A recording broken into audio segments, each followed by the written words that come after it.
Terima kasih banyak Bibi Lastri dan Ana sudah mengantar kami. Apakah Bibi dan Ana mau mampir?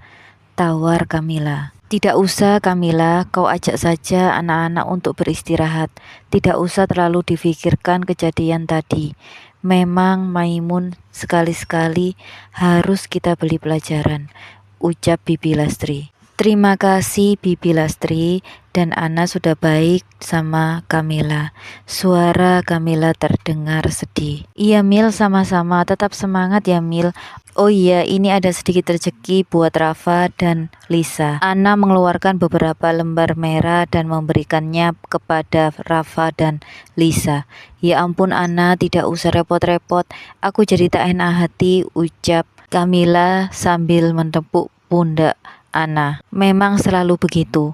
Ana selalu baik kepada kedua anaknya. Tidak apa-apa Mila, ya sudah kami pamit pulang ya. Kalau ada apa-apa jangan segan hubungi aku dan ibu. Insya Allah jika bisa kami akan membantu, ucap Ana dengan tersenyum. Sekali lagi terima kasih ya Ana. Ayo Lisa dan Rafa salim ke Nenek Lastri dan Tante Ana. Jangan lupa bilang terima kasih nak sama tante dan nenek, ucap Kamila. Rafa dan Lisa pun menjabat tangan Nenek Lastri dan Bibi Ana dan menciumnya dengan takzim. Serta mereka pun tak lupa mengucapkan terima kasih. Ayo sayang kita masuk, ajak Kamila pada anak-anaknya. Ia tahu sedari tadi ponselnya berdering. Tak perlu melihat siapa yang menghubunginya, karena sudah pasti itu adalah suaminya. Ibu Maimun, ibu mertuanya, pasti sudah mengadu. Kamila tidak mau membuang energinya saat ini. Biarlah ia akan menghadapi suaminya nanti saja. Bun, Lisa nggak mau lagi pergi ke rumahnya nenek. Lisa takut dicubit lagi sama nenek. Sakit tahu bun, ujar gadis mungilnya itu pada ibunya. Saat ini Kamila sedang membantu Lisa untuk mencuci tangan dan kakinya.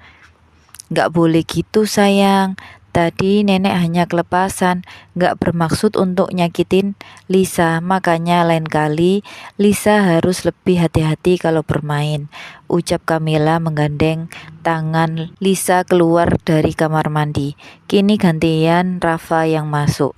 Setelah mereka semua bersih, mereka pun melaksanakan sholat berjamaah. Kamila mencurahkan semua keluh kesahnya kepada sang Robnya agar dia bisa merasa tenang. Ketika selesai sholat, tiba-tiba kedua anaknya berbicara padanya.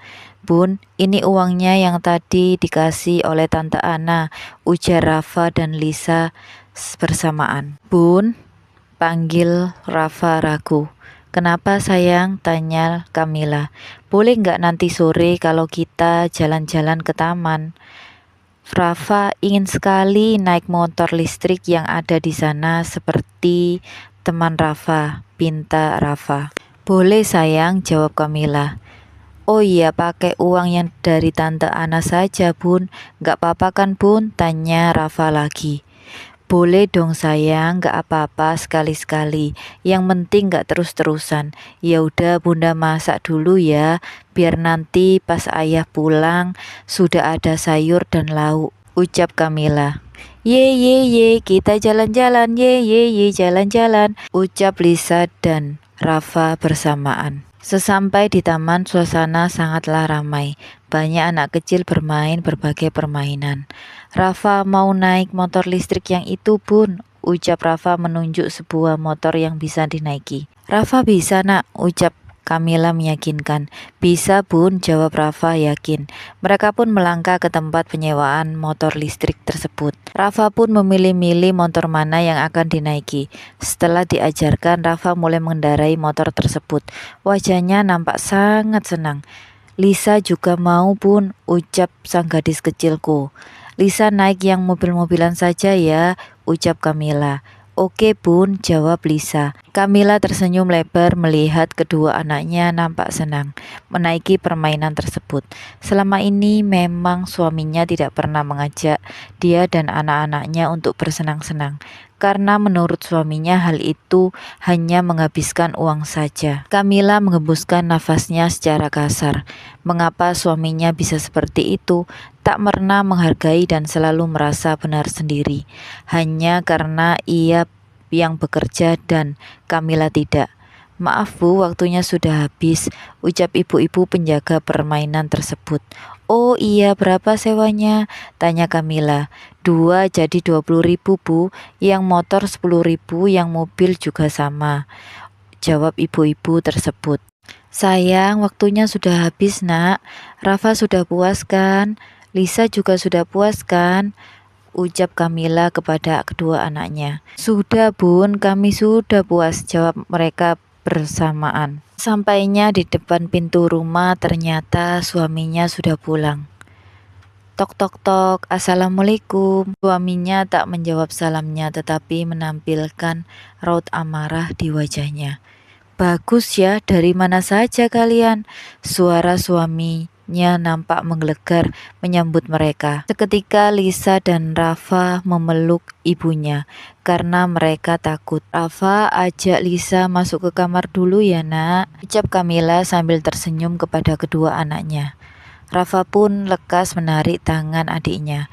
Mereka berlari melewati ayahnya dan masuk ke dalam kamar. Saat di dalam kamar, Rafa memeluk adiknya yang nampak masih ketakutan. Bicara di dalam aja ya bang, ucap Kamila segera masuk. Ia malu jika tetangga mendengar pertengkaran mereka. Sandi pun mengikuti Kamila dengan nafas memburu. Sedari tadi ia menahan emosinya. Apalagi sang ibu berkali-kali menelpon mengatakan bahwa dirinya kelelahan karena melakukan pekerjaan seorang diri. Tapi Sandi tak tahu jika ibunya telah membayar seorang tetangga untuk membantunya. Ibunya sengaja mendramatisir keadaan agar Sandi tersulut emosi. Dan benar saja saat ini Sandi merasa benar-benar marah. Sekarang katakan padaku, kalian dari mana? Bentak Sandi lagi. Tidak usah membentakku bang, balas Kamila. Dan Sandi ingat dengan laporan dari ibunya mengenai dirinya yang kelelahan. Akibat Kamila membuat Sandi sangat marah. Sandi mendekati Kamila dan tiba-tiba menampar kedua pipinya. Perih, panas sekali rasanya pipinya, tetapi lebih perih hatinya. Bukan hanya hatinya yang disakiti, kini fisiknya pun ikut tersakiti. Kamila pun memandang mata Sandi dengan tatapan yang sangat tajam. Puas kamu bang, apalagi yang ingin kau hancurkan dari diriku. Bertahun-tahun aku mengabdi padamu, tapi hanya ini yang ku dapatkan akhirnya. Selama ini aku mencoba bersabar menghadapiku. Kau yang sangat perhitungan denganku, kau yang cuek dan tidak perhatian, semuanya sudah kutahan. Kupanjangkan sabarku untukmu. Tapi apa nyatanya balasanmu padaku? Hanya derita yang kudapatkan karena semua sikapmu. Ishak Kamila selama ini telah menyimpan semuanya. Tiba-tiba mertuanya datang bersama Paman Thohir. Ia nampak dipapa oleh sang paman karena seperti kesulitan berjalan. Ibu kenapa? Sandi mendekati ibunya. Kenapa ibu tidak bilang jika mau ke sini? Akan langsung Sandi jemput nanti, ujar Sandi. Ibu ke sini karena ingin melihat sendiri bagaimana kau memberikan pelajaran pada istrimu itu. Untung saja ibu cepat datang. Jika tidak, kau pasti sudah terpengaruh oleh tangisannya. Seperti yang kau lihat Sandi, ibu sampai sulit berjalan karena kelelahan mengerjakan semuanya. Sudah tahu ibu sudah tua, malah merajuk dan meninggalkan ibu sendirian memasak untuk acara tersebut. Kedatangan ibu mertuaku malah memperkeruh suasana.